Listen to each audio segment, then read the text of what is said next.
My name is Bari Buzan. I'm Professor of International Relations at the LSE. I took my first degree at the University of British Columbia. I did my PhD here at the LSE, what now seems a very long time ago. I taught at UBC briefly, had a postdoc there, and I was at Warwick for a long time, and now I've fetched up here. My work has mostly been on the theoretical side of security, so I've been working with the concept of security for a long time. I think I can reasonably claim to have written the first book that was about the concept of security, because it was an odd hole in the literature, in a sense. If you wanted to study justice or love or any other kind of social concept, you'd probably find a whole shelf load of books that discuss the concept. But security, there wasn't such a book. So my interest has been in the concept itself, both what it covers, in other words, what the terrain of it is, and also more recently, in conjunction with colleagues in Copenhagen, to look at the process by which something gets designated in security language. So a more constructivist take on it. In other words, here the perspective is not that threats are necessarily objective things, that if there are 50 tanks on your borders, that's necessarily a threat because they're tanks. But how it is that a society or any group of people comes to designate or not designate something as a threat. So it offers you a range between paranoia on the one hand, like individual societies can see threats where there are none in an objective sense, or complacency on the other end, where societies don't define something of a threat when it actually is. So it offers two ways of looking at security. There's the more traditional objective threat analysis, which can be military, but it can also be environmental and societal, depending on what you want to designate as a threat and what you're concerned about the security of. And then there's the social side of it. What's the process by which threats get constructed? Who speaks it? Who listens to it? How does something get put together and accepted as a threat? Then you can see that process, with the ending of the Cold War, was a very interesting example of how something which had been very successfully constructed as a threat, and I think in most people's eyes, not everyone, but in most people's eyes in the West and probably in the East, was accepted as a real threat, and probably was. But all of that disappeared in 4 or 5 years. The rhetoric changed and a different sort of discourse began to emerge, and within 4 or 5 years it was all gone, as indeed was the Soviet Union. So that's a very interesting example of what I'd call a desecuritizing process, where something which is established as a threat gets undone and wound down and accepted as no longer being a threat. So it's a process that works in both directions. Well, there have been, since the ending of the Cold War, there have been a lot of changes. Obviously, as I was just saying, that with the end of the Cold War, the military agenda, as it were, the traditional security agenda, dropped down in salience very greatly, and various other sorts of things emerged and got more prominence. So there was a lot of talk about societal security and identity and nationalism and all of those kinds of things. Religion too. More talk about economic and environmental security. So during the 90s, there was a considerable broadening out of the agenda, which had been visible before, a move away from security as principally about military things, and a move towards accepting a range of things as being part of what the security discourse was about. There are, of course, some people who think that security is just military and that the two things define each other, as it were. I'm not a fan of that position, because it seems to me that the military isn't intrinsically about security issues. My sense of a security issue is that it goes along with a certain kind of formula, that there has to be an existential threat, a big threat to something, a referent object, which is highly valued by a group of people, and that combination of things leads to a call for extreme measures or emergency measures of some sort. That, to me, is the kind of formula for identifying what's a security issue and what's not. In other words, it's an attempt to take things out of the realm of normal politics and attach to them an emergency type of priority, saying we have to do something about this, and we have to do it now and quickly, because if we don't, something we value, maybe us, is going to disappear or be seriously damaged in some way. So that to me is what differentiates, if you like, security politics from normal politics. And it could be military stuff, but it could not. So if you think of security in that way, then aspects of military stuff aren't security. I mean, the fact that the Danes send peacekeepers to Bosnia or wherever isn't a security issue for Denmark. It's normal politics. It's part of what they do as part of their foreign policy.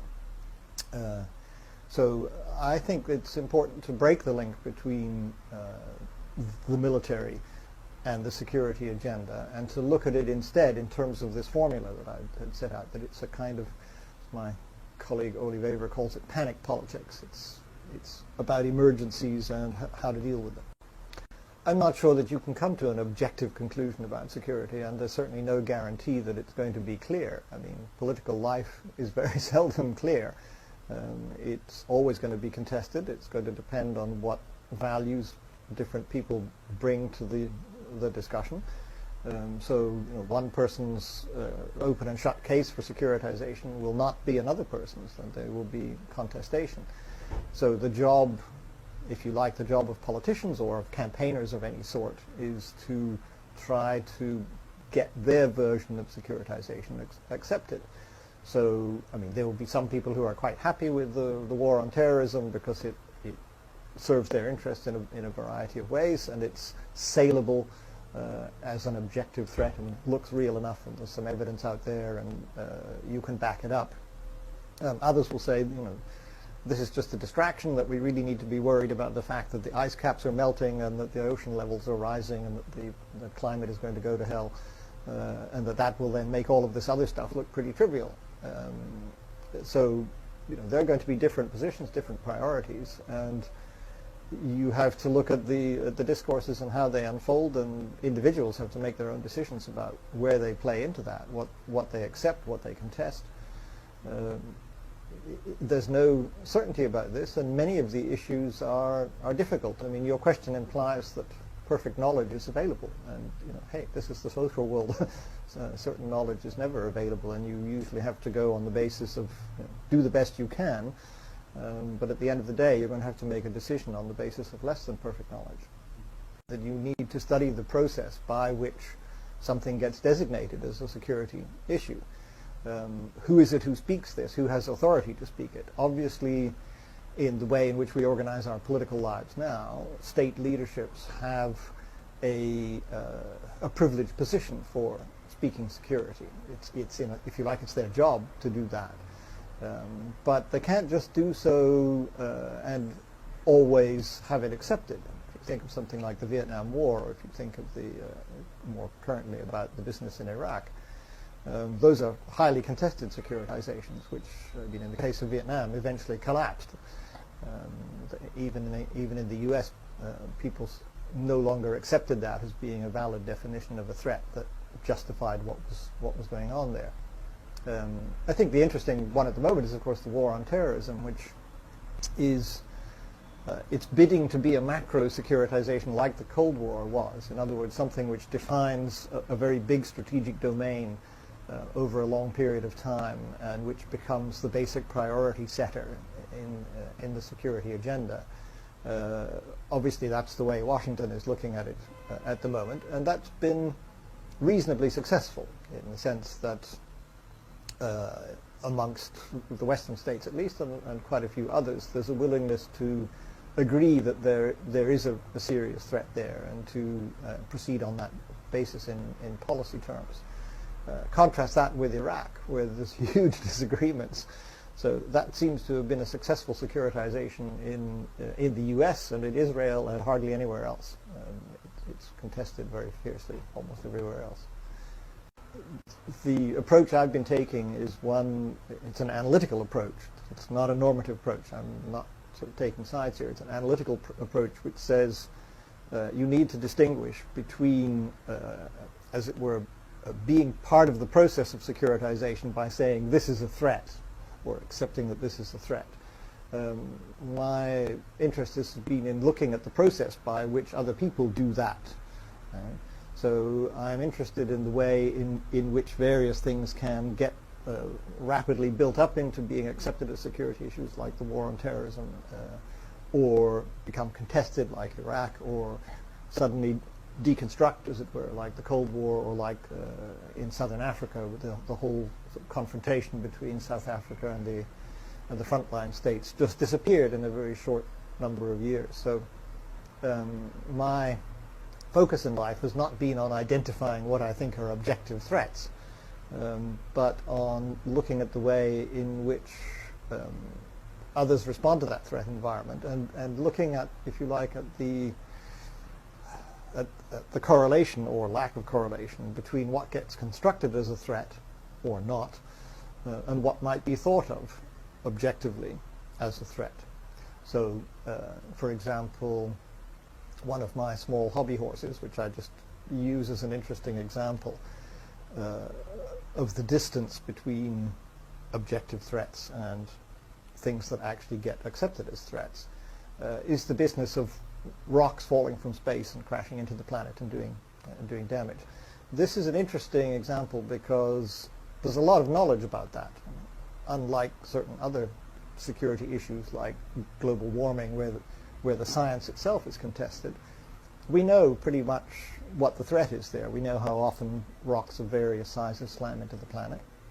Increasingly, we know where they are and what they are. We could do something about this if we wanted to. I mean, the technology is there. There's certainly a lot of interest groups out there that might support this for all kinds of reasons. Industries who would support it because it would produce a lot of high-tech contracts. Trekkies who would support it because it would support the idea of getting out into space. Environmentalists who are concerned about the planet, etc., etc. There should be a sufficient constituency there for this to be constructed as a threat. The statistical evidence is sufficient for it to be so, in the sense that the chance of any one individual dying because of this is greater than the chance of their dying in an air crash. Okay? So it's up there in the real world of people's lives. Hollywood has done its bit. There's been lots of good movies about asteroids crashing into the planet. But has this been securitized anywhere? No. Do people worry about it? No. It's an interesting case. You could construct this. Global leaders might even feel that it would be a useful thing to do because it would give a kind of common project for the whole world to pull together on. So it might be useful from the point of view of global governance. So all kinds of good reasons for doing this, both objective and political, but it just hasn't happened. Why? I don't know.